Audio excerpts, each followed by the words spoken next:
Hallo zusammen, ich bin's mal wieder, euer Michael, und ab heute gibt's zwei neue Kameras und ein neues Objektiv von Panasonic Lumix und die möchte ich euch jetzt mal vorstellen. Bei den Kameras handelt es sich um die S1 Mark II und die S1 Mark IIe.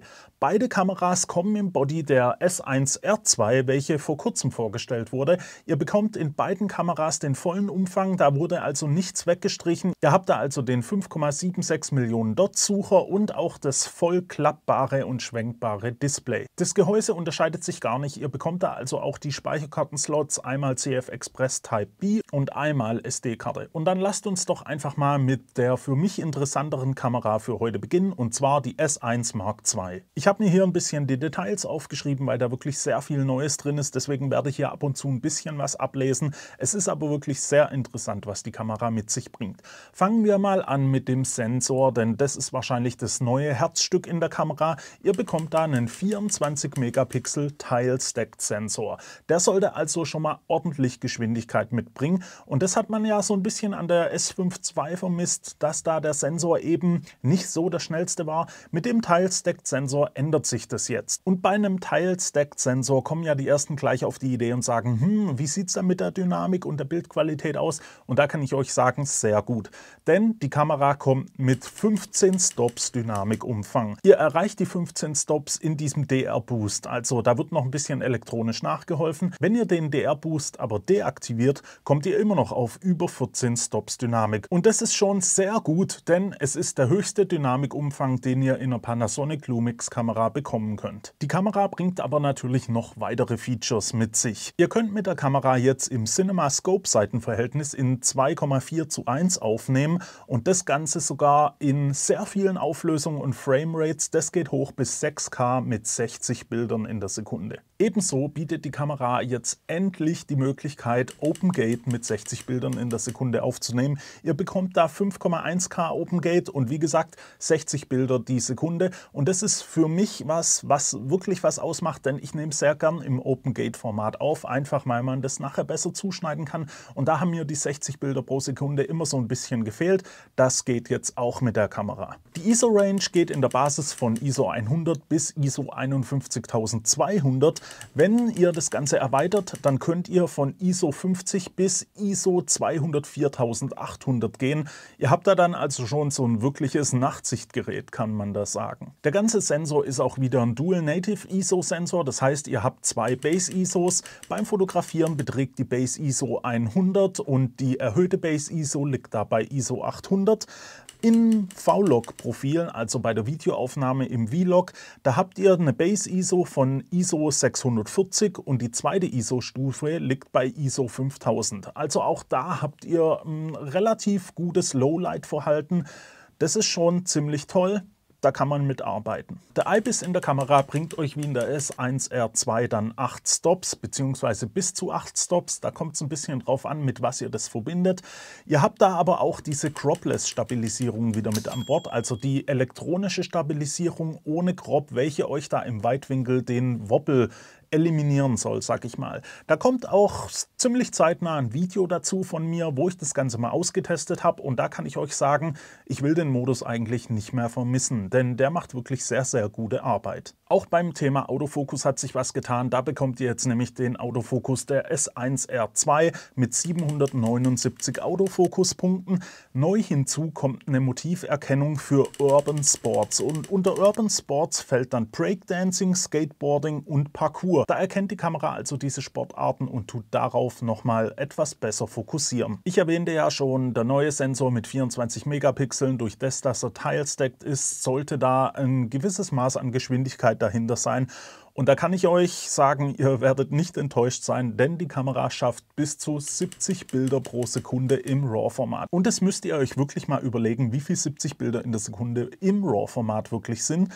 Es ist im 12-Bit RAW-Format, das heißt, die Farbtiefe geht da ein bisschen runter, aber selbst im 14-Bit RAW-Format mit Autofokusverfolgung kommt ihr immer noch auf 60 Bilder die Sekunde.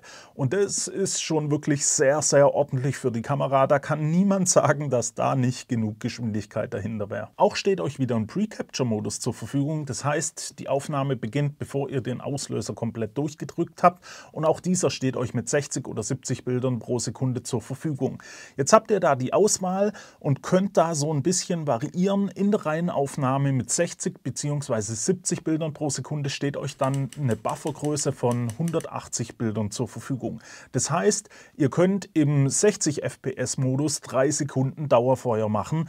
14-Bit RAWs, 3 Sekunden Dauerfeuer, bis der Buffer überhaupt mal voll ist. Ich denke, das wird für die meisten reichen und das ist auch nicht nur im RAW-Modus so, sondern auch im RAW mit JPEG-Modus. In den langsameren Modis, wie zum Beispiel mit dem mechanischen Verschluss, wo ihr auf 10 Bilder pro Sekunde kommt, steht euch dann eine Buffergröße von ca. 200 Bildern zur Verfügung. Und ich habe das Ganze auch schon mal an der S1R2 getestet. Nach diesen 200 Bildern wird die Kamera ein Tick langsamer, ihr habt aber immer noch einen Haufen FPS zur Verfügung. Da kann man dann wirklich nicht meckern, vor allem seid ihr da dann auf jeden Fall bei 10 Bildern in der Sekunde mit 14-Bit Farbtiefe unterwegs und habt da Unmengen an Speicher zur Verfügung, damit ihr auch wirklich alles drauf bekommen könnt. Wobei selbst meiner Meinung nach 3 Sekunden Dauerfeuer mit 60 FPS schon sehr, sehr ordentlich sind. Neu ist auch, ihr könnt die Bilder im HEIF oder HEIF-Format abspeichern. Das war bis jetzt noch nicht der Fall, das ist auch neu dazugekommen. Im Videobereich bekommt ihr dann also wie gesagt 5,1K OpenGate mit 60 Bilder pro Sekunde. Ihr könnt aber auch ganz normal 6K OpenGate aufnehmen, dann eben mit 30 Bildern in der Sekunde. Was hier jetzt wieder neu hinzugekommen ist,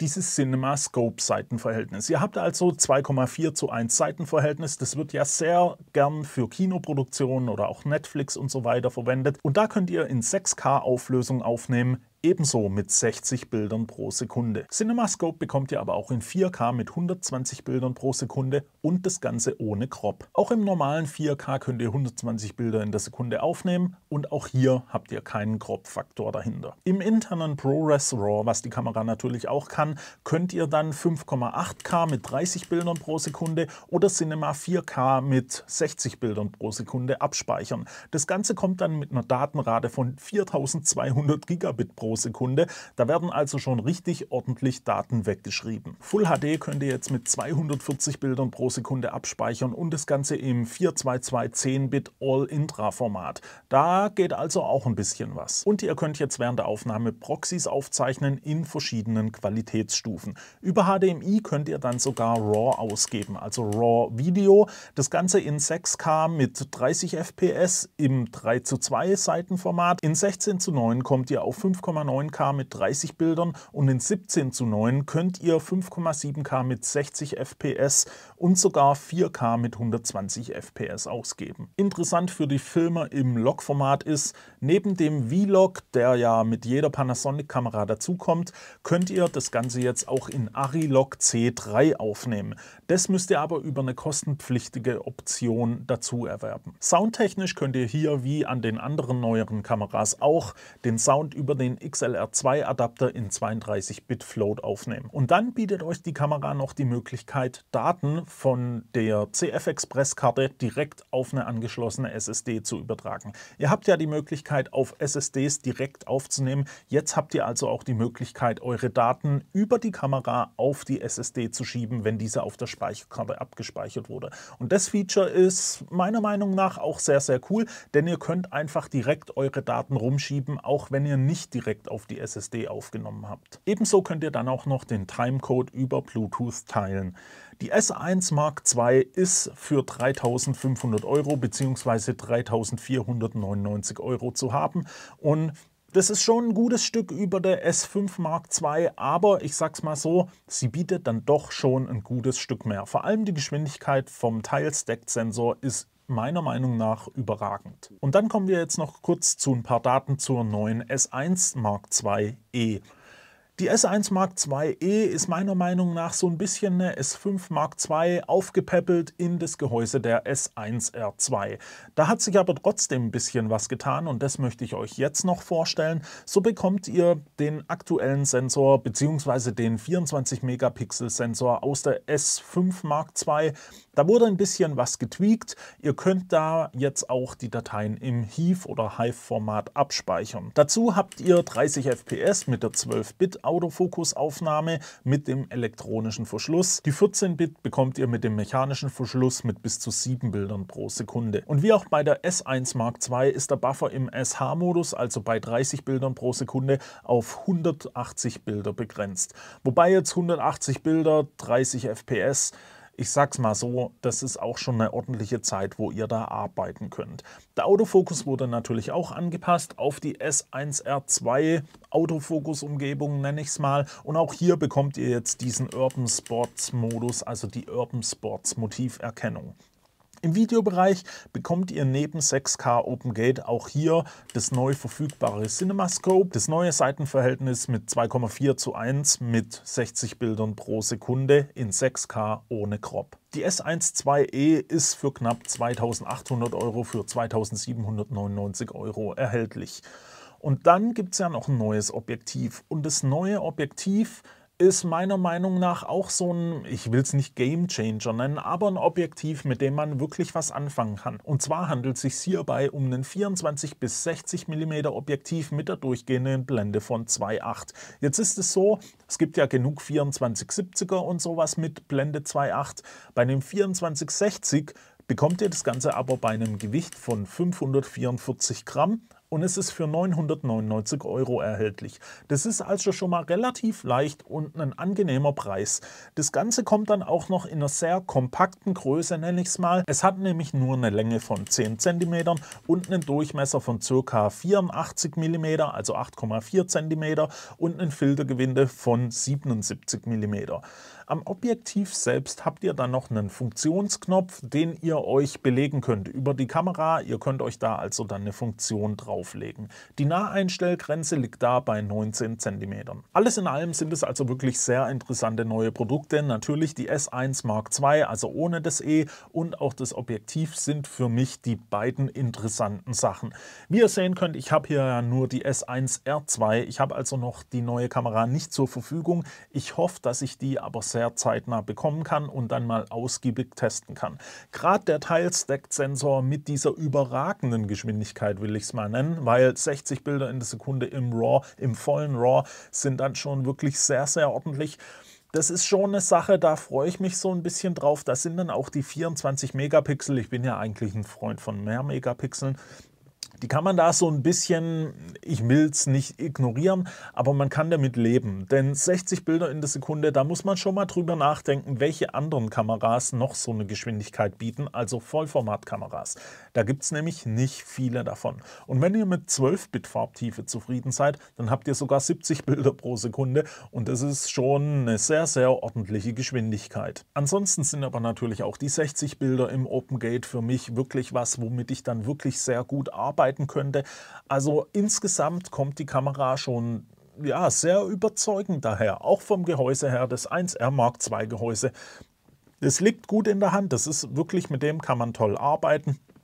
Es ist einfach, Panasonic bzw. Lumix, Panasonic Lumix, die haben da wirklich sehr viel richtig gemacht. Auch das 24-60 mm Objektiv, ich glaube, das ist richtig gut zum Filmen, so von der Handlichkeit und so. Man hat halt die 2,8er Lichtstärke. Ich denke, auch damit lässt sich wirklich sehr, sehr gut arbeiten. Bei der S1 Mark IIe ist es eben so, ihr bekommt eine aufgepeppte S5 Mark II. Die kostet zwar dann auch ein bisschen mehr, aber natürlich, ihr habt auch ein paar neue Features, die man damit dann eben bezahlt. Viele der neuen Features kommen aber auch in die S1R2 per Firmware-Update. So bekommt ihr dort auch die Urban Sports Motiverkennung, die wird da also dann auch nachgereicht. Der Hive oder Hive Support ist dann auch mit drin. Ihr könnt da dann also auch die Bilder in diesem Format abspeichern und ihr habt die Möglichkeit, dieses ARRILOG C3 auch hier nachträglich noch zu kaufen. Das wird alles mit einem Firmware-Update nachgereicht und natürlich kommt dort auch noch das 8,1K Open Gate, ebenso wie das 7,2K Open Gate. Die Ausgabe von RAW über HDMI bekommt die Kamera dann auch noch. Da wird also schon noch ziemlich viel nachgereicht. Und ein weiteres Highlight ist, bei den neuen Kameras bietet euch Lumix jetzt 5 Jahre Garantie. Und das ist so, auch bei einer S1R2, wenn ihr die gekauft habt, könnt ihr diese 5 Jahre Garantie noch nachträglich beantragen. Da seid ihr dann also schon wirklich sehr gut abgesichert.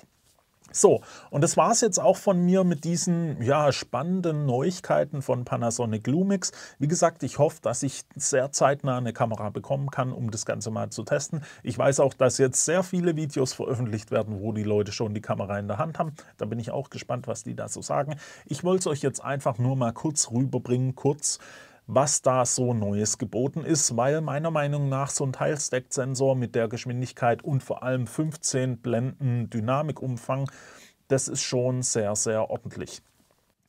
Ich hoffe, das Video hat euch gefallen. Ihr könnt mir ja mal in die Kommentare schreiben, was ihr so von den neuen Produkten von Lumix haltet. Liked doch das Video einfach, wenn es euch gefallen hat. Abonniert den Kanal für weitere Videos und dann hoffe ich, sehen wir uns beim nächsten Mal wieder. Bis dahin wünsche ich euch eine gute Zeit. Ciao.